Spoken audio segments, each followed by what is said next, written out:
aw ni sɔgɔma aw bisimila Filani TV ka plateau kan bi jɛmukan in na ani Dr Jedi de bɛ ɲɔgɔn bolo hakili la mɔgɔ caman kan k'ale dɔn nka mɔgɔ kan in yɛrɛ da kɔnɔ an ka bi jɛmukan in bɛna sigi insémination de kan o ye baaraw ye n'a bɛ kɛ muso minnu ka denko mana gɛlɛya o baara ninnu bɛ kɛ olu la Dr Jedi i ni sɔgɔma. An sɔgɔma. I ni Kone.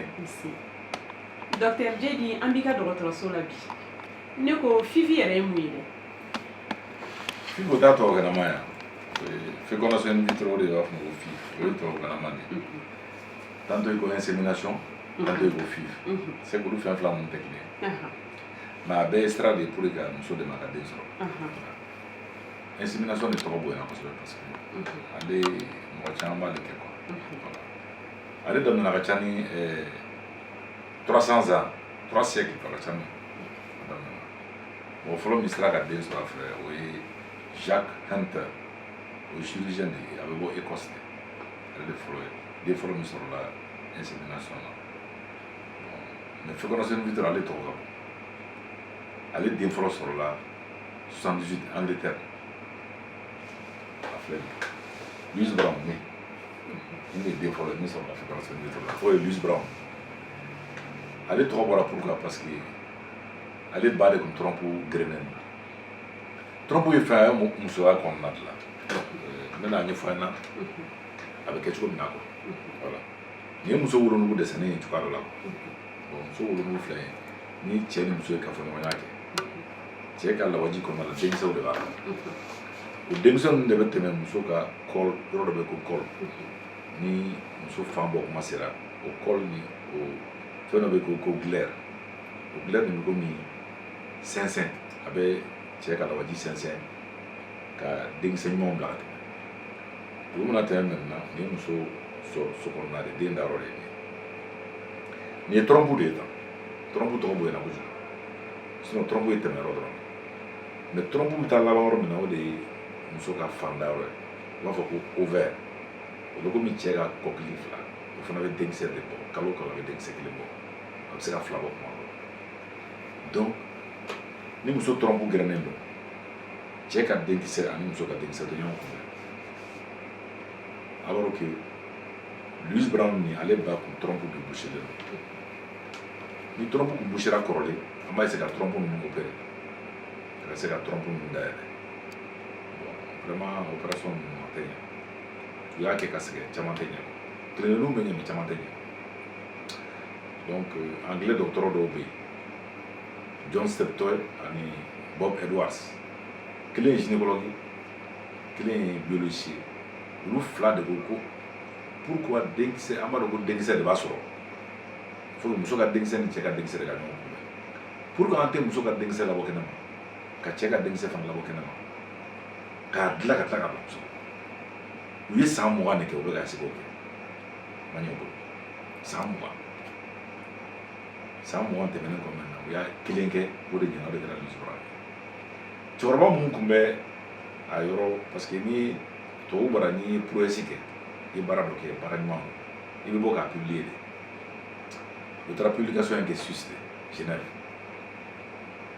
a témoin dɔw bɛ jusqu'à présent k'u kɛlen ka taa publication in kɛ mɔgɔw tun bɛ salle kɔnɔ bɛɛ ko nkalon parce que a ka bon hakili ma o farafinna an fana b'o niveau de la sisan an fana bolo a ka bon hakili de ma ka den dilan ka bila mɔgɔ bon tubabuw tun b'o étape la o kɛra année 80 kɔnɔna la Faransi min filɛ nin kuma la Faransi ka den fɔlɔ wolola en février 84 Amadine professeur min fana y'o dilan professeur fana ne n'o photo filɛ yan fɛ René Friedman a ye livre de sɛbɛn a ye tɔgɔ kɛ livre la k'a di yan baara in continuera farafinw fana nana don baara in na an fana donna la Mali la an ka den fɔlɔ bɛ taa san 14 ɲɔgɔn an ka den fɔlɔ donc insémination an y'o daminɛ depuis 2004 mais fécondation in vitro yɛrɛ den fɔlɔ bɛ taa san 14 baara min don a ka gɛlɛn mais a bɛ se ka kɛ mɔgɔw k'a dɔn k'a bɛ se ka kɛ a kɛli d'abord u bɛ kalan ɲumanw kɛ fɔlɔ ka système de faamuya matériel fana sɔngɔ ka ca ani fana ni minnu bɛ baara kɛ ɲɔgɔn fɛ il faut que rigueur ka k'a la quoi baara min don a tɛ kɛ kunfɛ baara tɛ quoi voilà ala ko fana b'a la n'ala ye nin garisɛgɛ fana dɔn an b'o faga fara kan parce que tuma dɔ la i bolo bɛ garisɛgɛ i bɛ caman kɛ o bɛ se ka ɲɛ ka ɲɛ ɲɔgɔn nɔfɛ ten tuma dɔ la fana i bɛ caman kɛ olu fana tɛ ɲɛ donc i tɛ disi gosi ni baara in ye dɛ i tɛ disi gosi n'a ye voilà bon ni o de ye fécondation in vitro explication fɔlɔ ye quoi o y'a ye k'a fɔ denkisɛ dilanla kɛnɛ ma fécondation in vitro ye vitri kɔrɔ ye vitri quoi da éprouvette kɔnɔna la denkisɛ bɛ dilan o de kɔnɔ kɔrɔlen quoi mais sisan a changera dɛ a tɛ dilan o kɔnɔ sisan a bɛ dilan ko wɛrɛw de kɔnɔ mais kɔrɔlen a tun bɛ dilan vitri de kɔnɔ ka tile 2 tile 3 kɛ après k'a ta ka bila muso kɔnɔ voilà n y'a fɔ cogo min na baara bɛɛ n'a gɛlɛya bɛ quoi mais i tɛ disi gosi n'ale baara ɲɛ dɛ parce que an y'a ye kɔlɔlɔ caman b'a la secrets bɛ ka découvert de plus en plus pour que tuma dɔ la a tɛ ɲɛ ainsi de suite ainsi de suite ale kɔni baara in na i bɛ kalan na kuma bɛɛ bɛ kalan tuma bɛɛ an bɛ taga segin na tubabuw ka baara de don surtout barakata ɲɛɲini tuguni pour que an bɛ se ka maliyɛnw dɛmɛ parce que tuma bɛɛ quoi ni i tun ye banabaatɔ min sɔrɔ n'a fɔra ko trompe bouchelen don bon an nana an kɔrɔ minnu sɔrɔ olu b'a fɔ ah e kɔni kan ka fifini de kɛ mais a tɛ se ka kɛ mali la donc u b'a fɔ i ka taa faransi voilà bon n t'o de la sa ne ko bon pour que a tɛ se ka kɛ mali la donc tu vois quoi comme n'i bɛ fɛ ka défi relever quoi e ye kalan kɛ a bɛ fɔ ko nin baara in tɛ se ka kɛ mali la bon an y'an to la an y'a mɛn ko farafin jamana dɔw fana bɛ k'a kɛ donc ne fana b'a essayer o de la ne y'a essayer mais 2004 de la ne y'a daminɛ ka daminɛ ni insémination ye fɔlɔ ka yɛlɛ quoi n y'a fɔ den fɔlɔ kɔni bɛ taa san 14 ɲɔgɔn na min n'a réussir parce que an ye dɔw kɛ u ɲɛna mɛ tiɲɛna kalo 3 la dɔw yɛrɛ kɛra grossesse molaire ye dɔw kɛra œuf ye an fana sɛgɛnna daminɛ la mais an y'an to la maintenant a ɲɛna an bolo depuis a ɲɛna an bolo kɔni den kɔni caman sɔrɔla sisan parce que je crois que san kɔnɔ a fɛn fɛn ye den 150 bɛ sɔrɔ san kɔnɔ 2 mun b'a la 3 mun b'a la hali 4 mun sɔrɔla o bɛɛ sɔrɔla baara in kɔnɔna la an kɔni nisɔndiya caman sɔrɔ a la vraiment mais n y'a fɔ cogo min na baara min don an t'an disi gosi dɛ voilà parce que ala ko bɛ baara in na parce que n'i y'a ɲɛfɔ an ɲɛna sa k'a fɛsɛfɛsɛ i k'a ye fa in bɛ dilan cogo min na ka sɔrɔ ka fa in ta ka bila mɔgɔnfin kɔnɔ ala ka masaya ka bon dɛ parce que e ɲɛ bɛ nin fɛn fitinin ninnu na nin ye dessin de ye a ka dɔgɔn fitinin de don fa in yɛrɛ tɛ e ɲɛ la microscope i b'a bonya fo 10 000 fois pour que i ka se ka fa in ye ko o ta microscope kɔrɔ k'o manipuler k'o ta k'o don ɲɔgɔn kɔnɔ a ma nɔgɔn dɛ et puis mɔgɔnfin farisogo température ye 37 degrés donc baara in n'a b'a kɛ a ka machine dɔ bɛ régler ka bila 37 degrés de la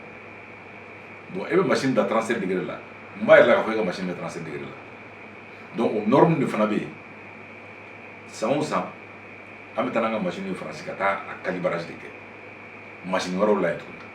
olu tigiw norme de b'olu bolo diɲɛ bɛɛ bɛ t'i ka norme ɲini yɔrɔ dɔ de la ne mana taa machine damadɔni calibré ne bɛ tila ka minɛ tuguni k'an ka tɔ calibré o la donc o de la an y'an to yɔrɔ la maintenant an y'an ka clinique certifié ISO 9001 parce que n'i bɛ baara in na n'i ma certifié dɔrɔn i tɛ se ka baara kɛ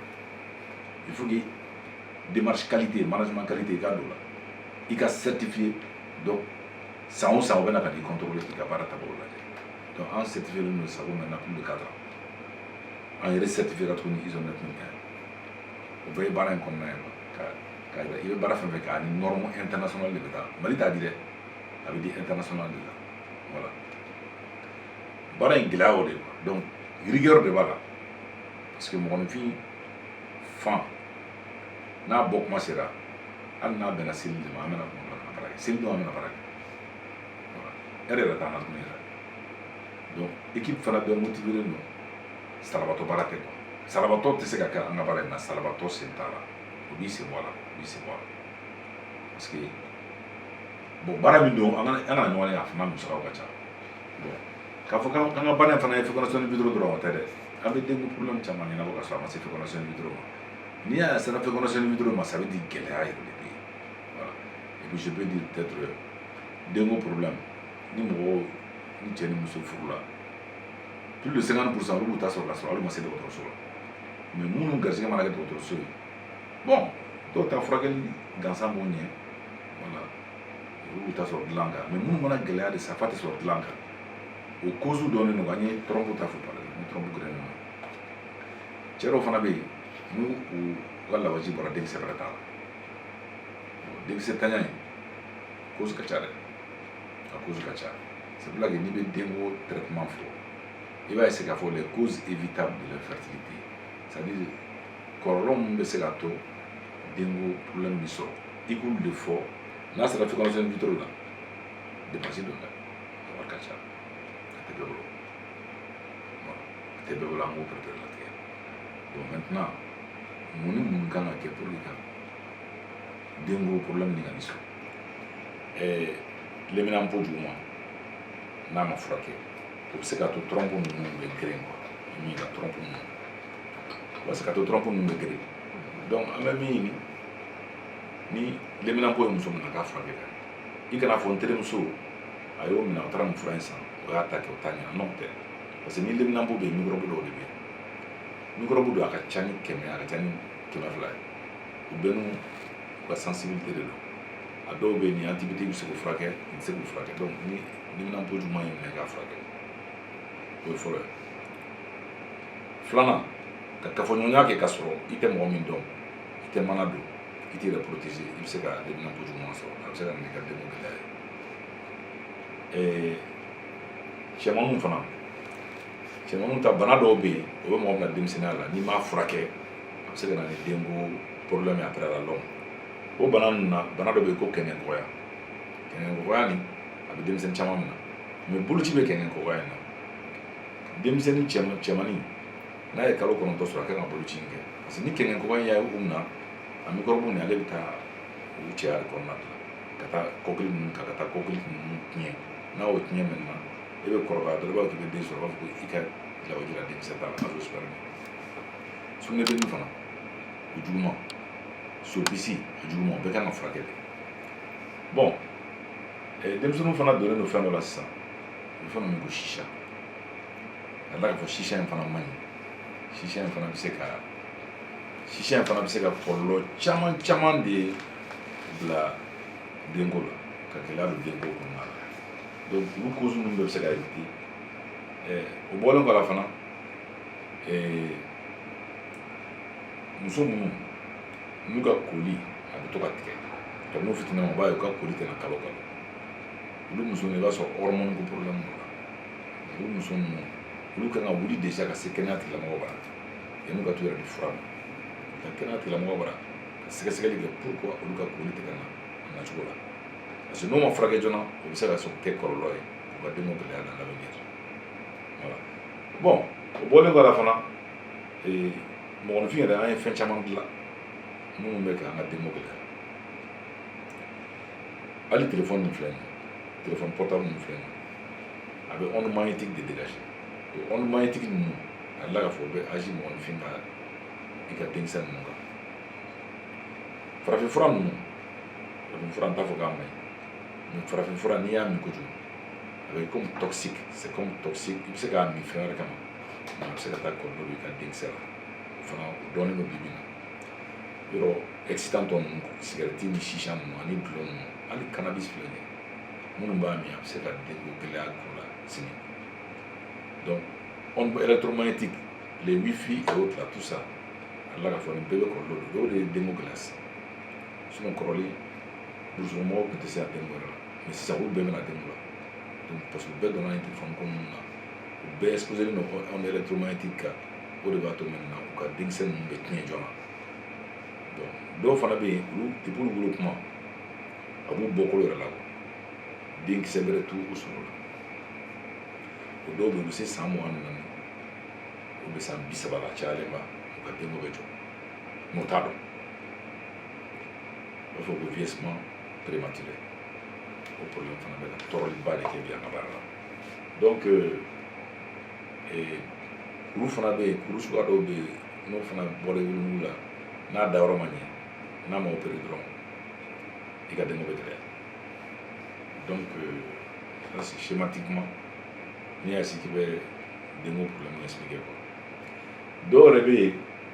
u bɛ n'i bara k'a fɔ ko denko gɛlɛya i b'a sɔrɔ finalement u yɛrɛ ka comportement de b'a to u tɛ ka den sɔrɔ parce que olu bɛ la k'a fɔ i ka kafoɲɔgɔnya kɛ don o don ka caya ko de b'a to i bɛ den sɔrɔ u yɛrɛ la k'a fɔ c'est pas ça parce que muso ka fan n'ale bɔra ale bɛ bɔ siɲɛ kelen kalo kɔnɔ n'a bɔra a bɛ tile kelen dɔrɔn de kɛ n'a ni cɛ ka laji ma bɛn dɔrɔn o y'o kalo bannen donc cɛ dun ta o bɛ dilan tout le temps mais k'a daminɛ dilan kuma la fo ka taa kɔgɔ a bɛ kalo 2 ni tila kalo 3 de kɛ bon ni cɛ min bɛ kafoɲɔgɔnya kɛ kojugu i bɛ se k'a to e ka stock min dilanna e b'o bɛɛ épuiser donc e bɛ taa se muso ma tuma min na k'a sɔrɔ muso ka fan bɔra o b'a sɔrɔ e ka lawaji man ɲi bɛɛ bɛ yen donc ka kafoɲɔgɔnya kɛ tile 2 tile 3 o de recommandé o b'a to e fana farisogo bɛ temps sɔrɔ k'i ka denkisɛ ɲuman dilan muso fana ka fan fana bɛ temps sɔrɔ ka dilan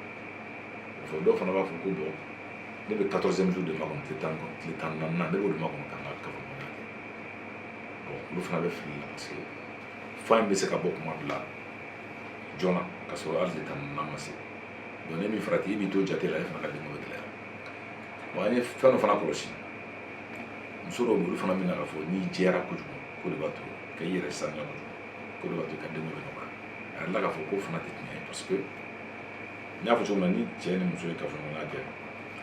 ni cɛ ka lawaji ninnu donna sokɔnɔna in na muso ka sokɔnɔna acidité de bɛ yen acide de bɛ yen o acide de bɛ cɛ ka denkisɛ ninnu gɛn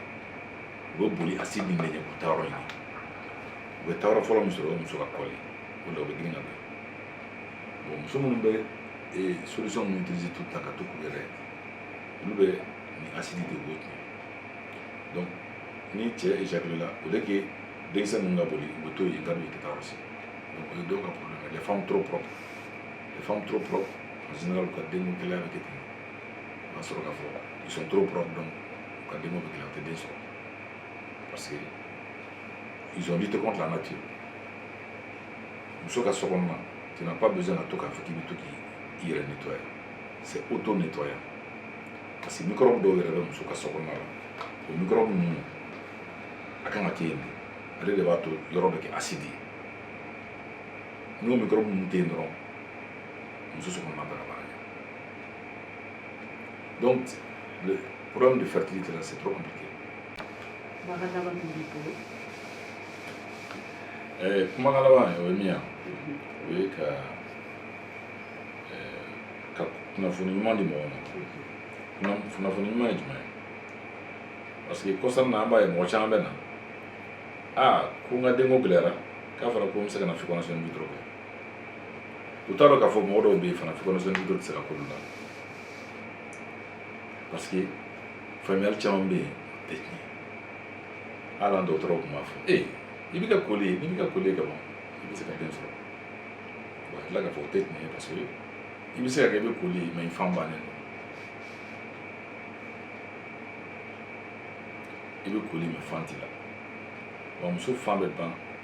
kɔrɔla min na k'a fɔ ni koli tigɛra de fan bɛ ban c'est à dire n'i ye san 50 sɔrɔ koli tigɛra i ka fan banna o tɛ tiɲɛ ye fan yɛrɛ caman bɛ ban maintenant san 35 san 32 caman fan bɛ ban ka na n'o de ye. Ça c'est très important à dire. Cɛw fana k'a fɔ ko n bɛ se ka kafoɲɔgɔnya kɛ c'est à dire problème tɛ n na quoi n bɛ se ka kafoɲɔgɔnya kɛ tuma mana diya o kɔrɔ ye k'a fɔ ko denkisɛ bɛ n ka lawaji kɔnɔna na o fana tɛ kelen ye dɛ parce que cɛ dɔw b'a fɔ foyi tɛ ne na n'a ka di ye n bɛ se ka kafoɲɔgɔnya kɛ su ni tile e bɛ se ka kafoɲɔgɔnya kɛ su ni tile mais c'est vrai que e bɛ lawaji min di denkisɛ t'a la donc compréhension il faut ka ɲɔgɔn faamu o la kangari dɔ wɛrɛ bɛ yen tuguni min ye n'a fɔra muso ye k'a trompe gɛrɛlen don a ka taa ɲɛɲini fɔlɔ yan'a ka t'i yɛrɛ di fura ma dɔw trompe gɛrɛlen don u bɛ t'u yɛrɛ di farafin fura ma u b'u fan bɛɛ jeni ka ban trompe n'o gɛrɛlen don tant que trompe in ma dayɛlɛ ou bien i ka taa traitement wɛrɛ kɛ a b'a fɔ ma ko fécondation in vitro i mana fura fɛn fɛn ta a tɛ se ka trompe dayɛlɛ kangari dɔ fana bɛ yen o ye n tun ye kuma fɔ n ka kuma la denmisɛnnin cɛmanninw an k'u bolo ci kabini kalo 9 kɛmɛnkɔgɔya u b'a fɔ o ma ko oreillon parce que oreillon in ale microbe a bɛ se ka taa cɛ ka kɔmɔkili kɔnɔ ka taa ka denkisɛ ninnu faga naaninan o ye ni leminanpo bɛ denmisɛnnin na dɔw b'a fɔ ko o yɛrɛ bɛ to k'o fɔ ko ni liminanpo bɛ butigi na ko n'i y'a furakɛ k'a bɛ kɔnɔ ta c'est la preuve que liminanpo in maɲi donc liminanpo in ye microbe de ye denmisɛnninw ka microbe an k'a furakɛ parce que n'an m'a furakɛ o microbe ninnu de bɛ tila ka na ka trompe boucher kangari dɔ fana bɛ yen an kana kow da ɲɔgɔn na nin tigilamɔgɔ nin ɲɔgɔn tun b'o la ne taara ka taa o fura kelen san ko n b'o ta banaw tɛ kelen ye banaw dɔw bɛ ɲɔgɔn fɛ o tɛ kelen ye bon ne kɔni hakili la kangari ɲɛnama min bɛ se ka fɔ o ye kɛnɛya tigilamɔgɔw bɛ yan olu de y'a kalan kɛ olu de b'a ɲɛdɔn ni problème b'an ta la n'aw bɛ ka s'olu ma olu bɛ se k'an bilasira ka fisa an ka kow ta k'u bila k'u bɛn bɛn ɲɔgɔn ma ka sɔrɔ u tɛ ɲɔgɔn fɛ. hakili la aw ye faamuyali ko jɛlen sɔrɔ an ka bi jɛmukan in na insémination ni FIV kan min bɛ na n'a ye docteur bɔra ka walawalali caman kɛ ne ni aw ye nin ko ninnu na sanni an ka se FIV ma fɛn minnu bɛ se k'a to nin baara in yɛrɛ tɛ kɛ anw na k'an k'o ko ninnu éviter an ni docteur Jedi bɛ ɲɔgɔn bolo a k'an bɛn waati wɛrɛ.